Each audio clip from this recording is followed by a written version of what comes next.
is Sierra and welcome to another video. Today we're doing another video inside of Hermitcraft season Clockwork. We are going to be reading chapter 5 today in episode 23. Oh yeah, it's going to be a good one. It's going to be a good one. Okay? Let's get right into it. If you haven't read any of the other chapters, be sure you do so because of spoilers. Yeah, Impulse is not in a great place right now. Yeah, that's not good. How did you get there? Oh no. Like, what did I do? I am so sneaky. Chapter 5. Let's get into it. Impulse slowly regained consciousness as he slowly opened his eyes, staring up at the dimly lit ceiling in the dimly lit room that he didn't recognize. He lay there, momentarily confused. He tried to connect everything that had happened. Where was he? Was he still in the same world? Were his friends okay? What had happened? How had he gotten here? He groaned as the pieces slipped into place as he was reminded of the attack. Somehow one man was able to outsmart both him and his guard, taking care of both of them with one swoop. Was Xavier okay? Did anyone else know about what happened? He didn't know. None of this made any sense. He was supposed to be safe. He'd been careful. Not enough, though, as he sat up from the cold cobbled floor, climbing to his feet as he slowly walked over to the heart cot, rummaging his pockets for a moment. Quickly realizing most of them had been looted out. Panicked, he checked the hidden pocket and breathed a sigh of relief as he felt something. He looked up to the metal door, which was a fair distance away, not facing the bed, so it meant that it was harder for anyone to see as he pulled it out and looked at it. Will you still work? Impulse whispered, more to himself than to anything else. He desperately needed to hear a friendly voice, to know that people were looking for him.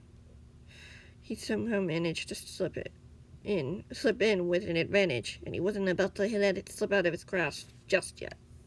He pressed some buttons as the screen lit up as he pressed the circle, waiting for a moment as the thing quietly beeped. He occasionally eyed the door warily, hoping no one would walk in on him trying to contact help. Before he was about to give up, he heard a signal connect as a voice floated through. Hello? Who's there? Pearl. It's me, Impulse whispered into the mic, hoping desperately she'd understand. Impulse? Where are you? How did you get connected to a communicator? She asked. I have a portal one in my pocket that they didn't find. He put a chuckle. Is everyone okay? Yeah, she affirmed with a long pause. At the long pauses, dude. What about Xavier? Is he okay? Impulse pressed. There was a long pause before Pearl finally said, Was he with you? Yeah, we were at the portal passing along things to Liam wanted when we were attacked by that strange man. I heard some explosions before he shot me down and knocked me out, Impulse sighed. She should have stayed. I don't think it would have made it much of a difference, she replied sadly.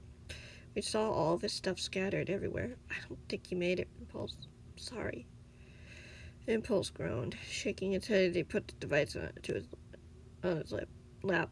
How bad was the damage? Just a giant hole where a TNT trap was activated, Pearl stated.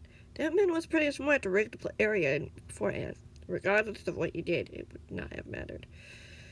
Great, Impulse said brutally. Do you think you have any way of getting me out of this place, though?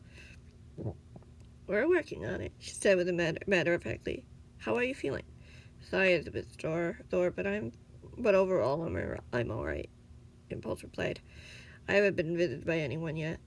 Good. Let's hope those guys take their time, she said with what sounded like amusement before it faded. Any last things before I sign off? I don't want to keep you long so you don't get in trouble. Yeah, one more thing, Impulse said quickly. How's Scar? Has he woken up yet? Not yet, but we're hopeful, she said with a tinge of positivity. Stay strong over there. It's not going to be easy, but you can do it. Sure hope so, Impulse said with uncertainty. I promise we will get you out of there before the end of the month, she said firmly. Can't it be sooner than that? Yes, maybe, she offered. Is that good? I guess, Impulse replied.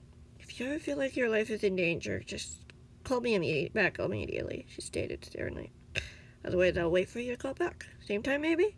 Same time is fine, Impulse nodded. So long as I don't have any interference, though.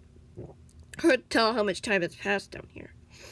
No rush, she encouraged. I'll see you soon. I might even bring some friends. Can't wait, Impulse said eagerly, as the call was disconnected as he quickly hid the communicator back in the hidden pocket, situating it in a way that, if he needed to, he could turn on a recording. Hopefully it never came to that, just in case the worst happened. It would at least give people closure, or at least something to keep fighting for. Impulse sat in the quiet.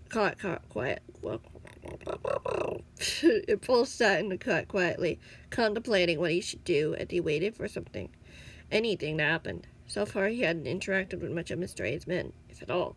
They seemed to be ignoring him for some reason, for the time being, only checking on him slightly often as a couple made their rounds, peeking in to make sure he hadn't escaped or something. Not that he had any idea of where he needed to go. He didn't even know where he even was, or if he was even still in his world, or how close his friends actually were. He had a feeling that was the point. Whatever statement the men were trying to make, it was working. He had no idea, and other than hearing from Pearl earlier, he hadn't even known what was going on outside of the cell.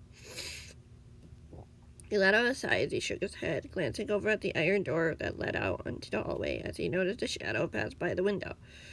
He didn't see who it was, nor did he really want to. He had more important things to worry about than what was going on outside that door at the moment. He knew his friends were looking for him. Xavier was gone. How close were they in finding him? What if they couldn't find him in time? He wasn't sure. None of this made any sense as he looked away from the door as he gazed around the room. It was basically empty, the floor a bit dusty and dirty, as if it had been cleaned in months. It wasn't the best ideal place to live for any amount of time, much less a month. It could have been worse. He wasn't being constrained in a way yet. The man seemed either to have some trust or knowledge that he didn't know about that would make it much harder for him to escape, or they didn't really care all that much, seeing what he would do. He knew that the moment he had a chance to escape, he probably would take it. Definitely was better than being locked in a room for a long period of time. Thoughts were interrupted when he heard the lock on the door click, and he glanced over to see a soldier walking in with a bowl of soup. Impulse fidgeted nervously at the man smiled as he closed the door behind him, walking over to him. "I've got an order of supper for you." "What exactly is it?" Impulse asked wearily, eyeing the man suspiciously as he held it out for him to take. "It's far better than what we've been used to serving our prisoners, let me tell you." The man chuckled. "RJ wanted the best for you, seems. Only the best." "Why?" Impulse asked skeptically, looking down at the bowl as the man continued to try to push it towards him to take it. "Just eat it," the man grunted, now growing steadily impatient. "I'm sure you'll find it rather delightful." "Not sure about that," Impulse admitted slowly as he finally took the bowl from the man's hands. It felt warm to the touch, as if it had just been crafted freshly warmed for him to enjoy. He carefully and cautiously sipped out the contents. It didn't taste all that bad. Consumed more, till he noticed that something wasn't quite right. "What's the matter?" the man asked quizzically, as the YouTuber put down the half-eaten bowl. "What kind of soup is this?" he demanded, as he blinked a few times. Darkness had consumed his vision, as he tried to figure out what was going on. What had happened? Was the soup somehow infused with a blindness effect? Certainly heard about these, but never really got a chance to witness it himself. "I believe this is one of the many possibilities of suspicious stew," the man reported. "I'm sure your friends have used it before, yes?" "Yes, but they were regeneration," the YouTuber admitted. "Not this. It'll go in a few seconds. Relax," the man chuckled as Impulse blinked again, as the effect faded away. The man was right. Sure enough. "See, you're all better. Now finish up your supper. It can't consume itself." "I don't think I want any more," Impulse admitted as he tried to shove the bowl back towards the man. The man only pushed it back, shaking his head. "You need to eat every single drop," the man said sternly. "Even if I have to make you do it. This isn't that bad anyway. You'll be fine. Could be worse." "What do you mean it could be worse?" Impulse asked. "Giving you poison." the man is pointed out simply. Now eat up and be grateful. Fine, the YouTuber sighed as he finished the rest of the bowl. He closed his eyes as the darkness returned. He tried not to think about it too much as he felt the man take the bowl from him and wish him good night before hearing the door open and close, leaving him alone in the room to wonder what more RJ wanted from them. What he wanted from him. They at least gave him some answers. He could bring it up to the others later. Only time would tell when RJ would finally come here, or send for him to meet him. He wasn't sure he really was ready for that, but he was sure that he wouldn't have much in the choice in the matter. He would make do with it, though. What could the man possibly do to him anyway? Well, a lot, but that was beside the point. He knew something the man did not. That was an advantage. He would use it to the best of his ability. Unfortunately, that's going to be the end of this episode. I hope you guys enjoyed. It's a short one. Yeah, kind of. Yeah, that's chapter 5 for you. Hope you guys enjoyed this video, and yeah, I will see you in the next one, whenever that might be.